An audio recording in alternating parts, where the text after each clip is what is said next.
Well, hello everyone, and welcome to our Staff Wellness and Health Booster Session for the month of May. Today's session is called Developing a Daily Wellbeing Practice, and we're joined today by Cheryl Giesbrecht. My name is Daniel Dacombe, and I work with the Addictions Foundation of Manitoba. These booster sessions have been going on for quite a while now during the COVID-19 pandemic. As the pandemic has challenged health systems workers in how we conduct ourselves in the workplace, in our homes, and our social connections, we know that these changes can feel overwhelming and everybody's under a lot of pressure these days. To support each other, the Shared Health and our Psychological Health and Safety Committee partners have been bringing together shared skilled trainers from across the province to facilitate these staff booster sessions. So these booster sessions are being recorded. And if you are watching us live on May 17th, then you have the ability to ask questions. On the side of your screen, the GoToWebinar panel has a questions tab, which you can use to ask questions, and we'll be gathering those questions and answering them at the end. If you're watching either the rebroadcasts throughout the month of May 2021, or if you are watching the video on demand at a later date, you will not be able to ask questions because we will not be live. So what we have here today is developing a daily well-being practice, and the session description reads, for optimal mental health and overall life satisfaction, we need to invest in our well-being daily. In this session, we will take a look at the 8 dimensions of well-being and strategies that you can use to start incorporating into your self-care practice today. I mentioned we're joined by Cheryl Giesbrecht. She has been with CMHA Manitoba in Winnipeg for 19 years, currently in the role of manager of the Wellbeing Learning Center. Much of her career is focused on education, training, and facilitation. She considers herself a lifelong learner and on a never-ending journey for well-being and insight. Conversations about mental health are a daily practice and passion for her. So we are very thankful to have you here with us today, Cheryl. And just a reminder to everybody, ask your questions on the side, and we'll be gathering them together at the end. So Cheryl, please take it away. Okay, wonderful. Thank you, Daniel, and good afternoon, everybody. Thank you so much for having me. Daniel, I've just lost my PowerPoint again. So sorry about this. I don't know how that keeps. Can you hear me? Pardon? Can you hear me? I can hear you. I just, oh, hold on, let me see here. I just lost my PowerPoint again. I don't know where it keeps disappearing to. And I can't, all I see. Can see it. So everyone, if you can just bear with us, please. The platform is giving us a bit of trouble today that it hasn't been giving us in the past. So if you can remember where you clicked last time, Cheryl, to make it reappear. Okay, let's see here. Please bear with us, everyone. We'll be underway again shortly. Okay, all good. Got it again. Not sure what I did. That was magical. I apologize, everyone. Technical problems today, but yeah. So, I mean, great example though of you know, how important it is to have a daily well-being practice, because our well-being practice is what helps us through the stressful times and helps us through our challenges. It's something that reminds us about our ability to be resilient and our ability to manage the difficult things that we encounter. So I want to start off with a quote here. Just breathe. You are strong enough to handle your challenges, wise enough to find solutions to your problems, and capable enough to do what needs to be done. This quote really embodies what we mean by well-being. It's this acknowledgement about, you know, our own strengths and our own abilities and our resilience, like I mentioned before. I want to talk for a brief second here about self-care, because this is a term we hear a lot in our society. It's been used a lot to sell products now, like going to the spa or, you know, cosmetics or, you know, body cream or whatever it might be. The definition of self-care is actually the act of caring for yourself through specific activities and practices that you are going to use on a regular basis, activities and practices that are meaningful to you and replenishing to your spirit and to your stress your stress management skills.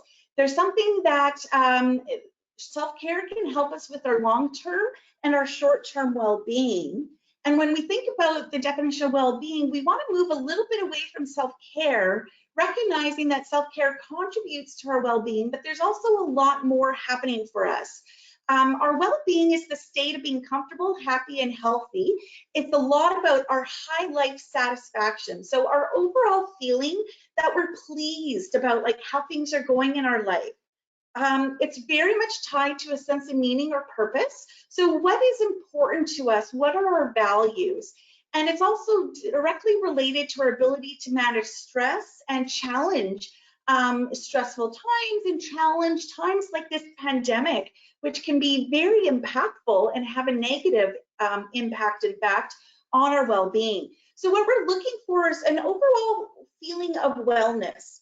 And when we talk about well-being, we're looking at 8 specific dimensions, and I'm going to just go through each of them and provide a little bit of an explanation of each dimension, but also some strategies.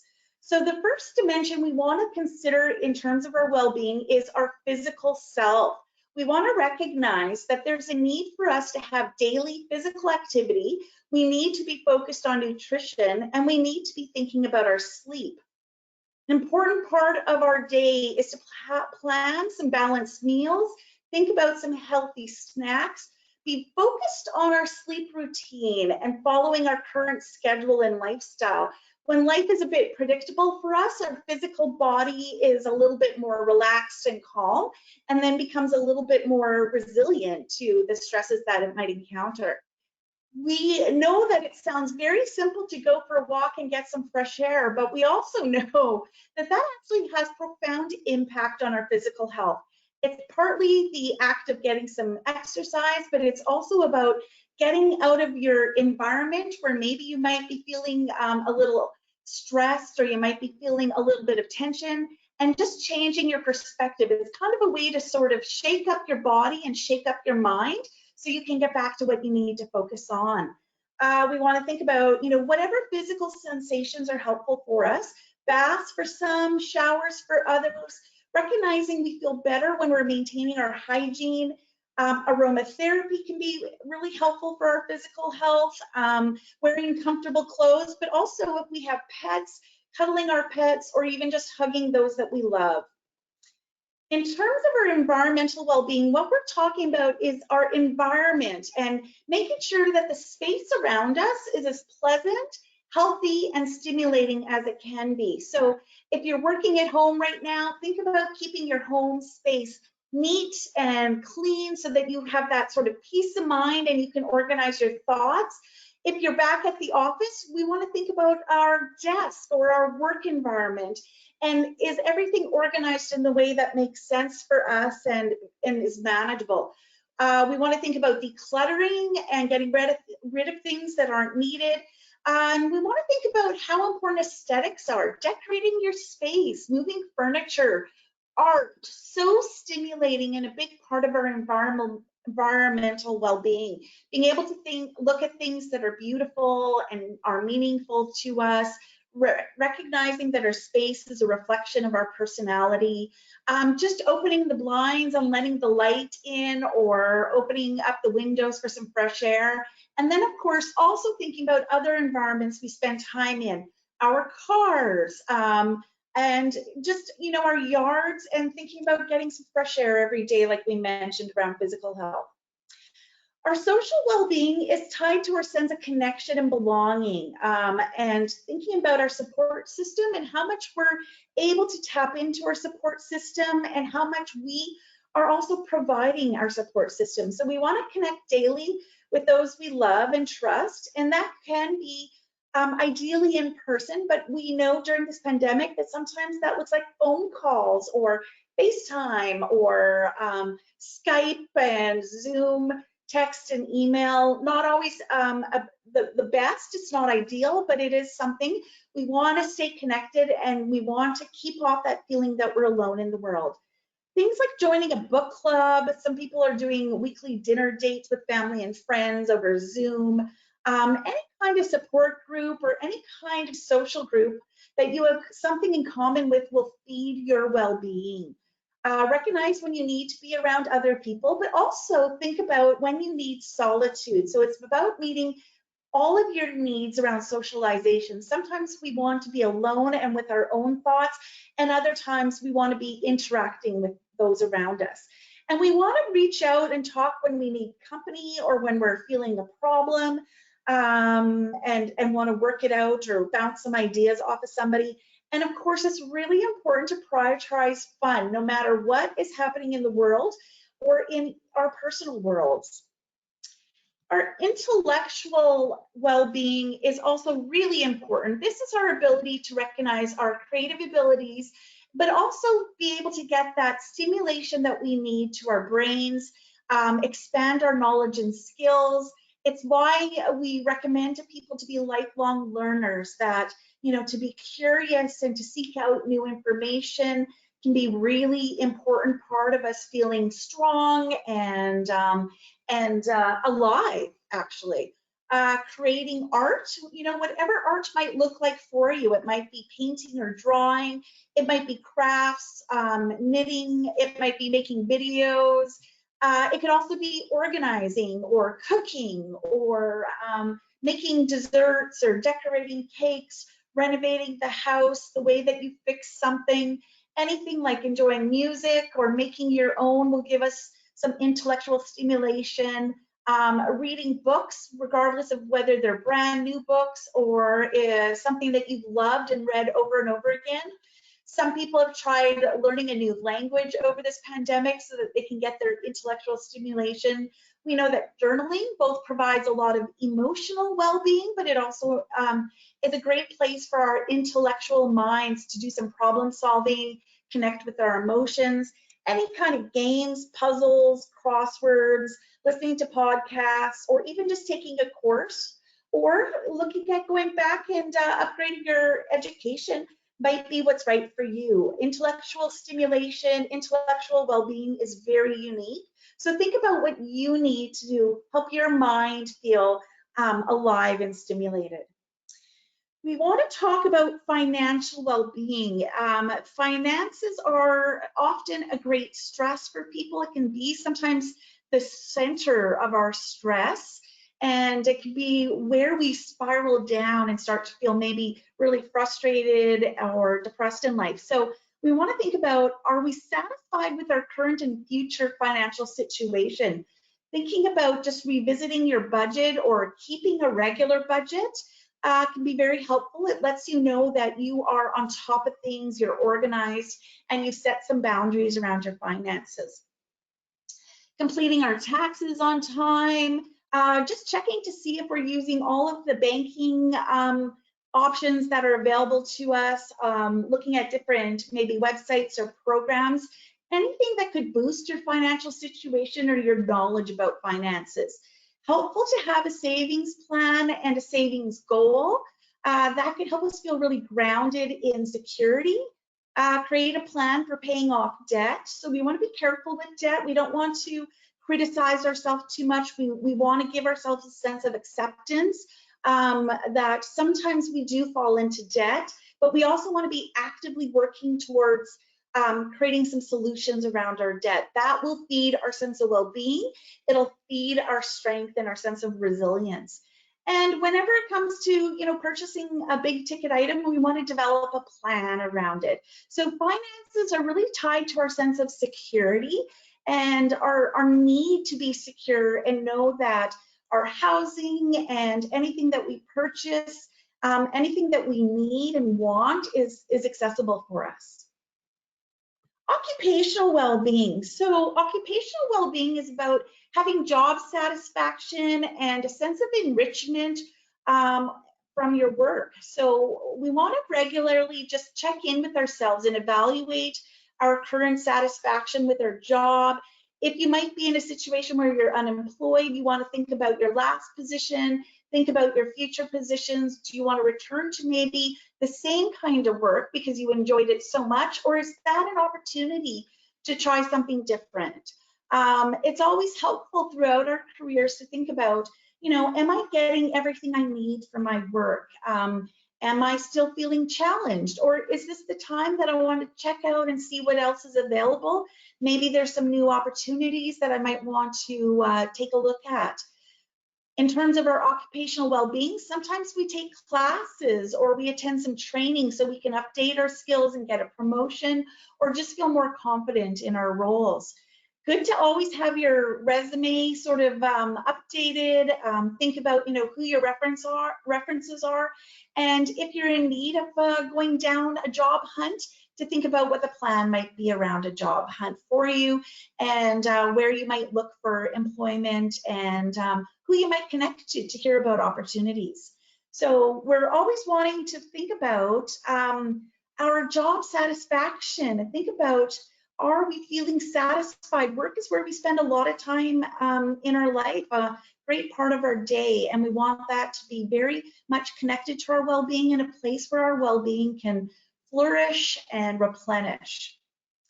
We have our emotional well-being. One of the most important things that we need to consider is our ability to cope effectively with life and to create satisfying relationships. So similar to our intellectual well-being to a degree, and similar to our social well-being, our emotional well-being kind of takes both of those on a deeper level. It connects to our ability to feel satisfied in life and just to feel like we can cope with whatever might come.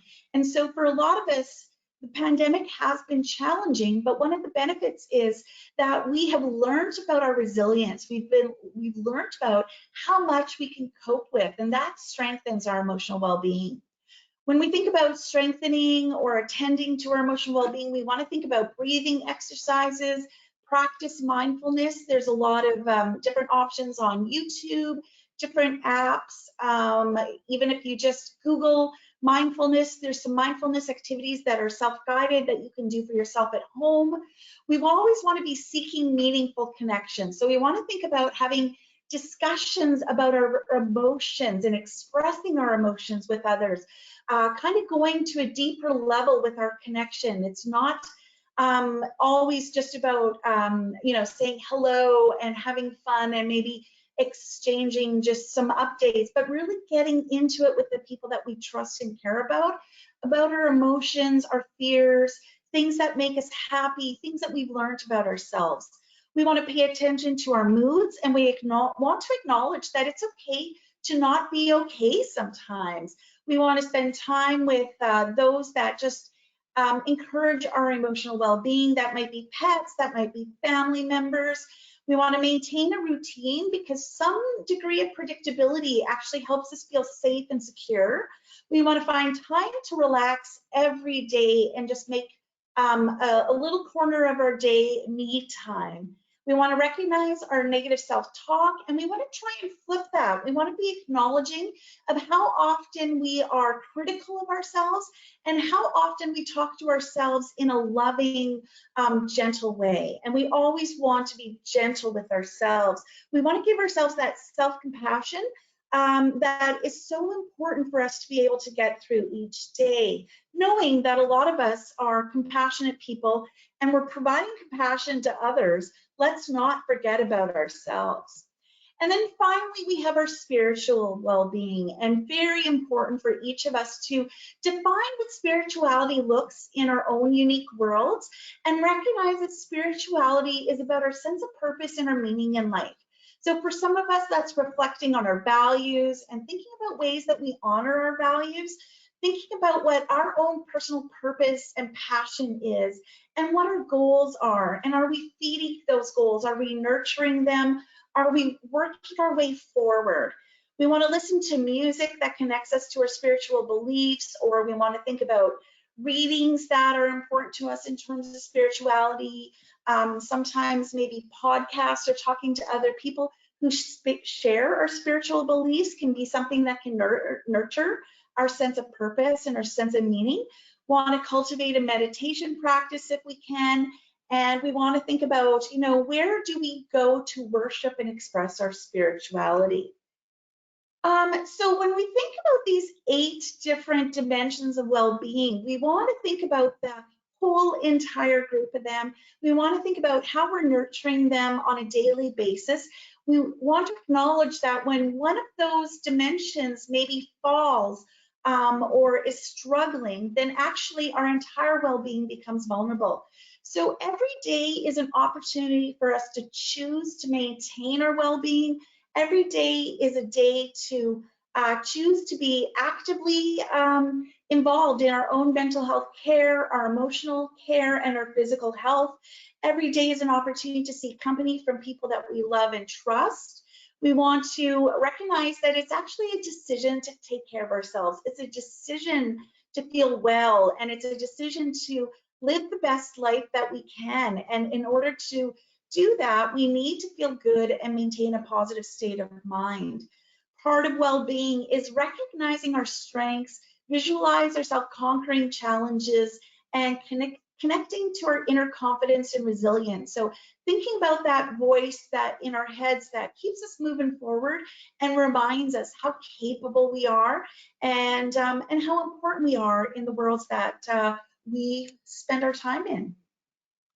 And so that's just a quick glance of well-being, and I just want to thank you for your time and your consideration. At the Canadian Mental Health Association, we have a Wellbeing Learning Center, so if anybody is interested in learning more about well-being or well-being topics, just check out our website. We have courses all throughout every week. They're online right now by Zoom, and they could be a great opportunity to just remind yourself about ways to take care of yourself. Thank you.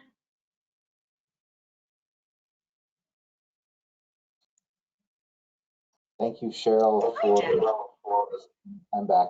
Thank you for the advice and insight. So just a reminder to people that you can ask questions from the panel on the side. I actually had a question for you while we're waiting for people to put their questions in. You mentioned this has been a time where people are in some ways discovering some resiliency about themselves or discovering new things about themselves as a result of the pandemic and just the new requirements it puts on us. What sorts of things have you been seeing or hearing at CMHA? Are there more people acknowledging their needs for support these days?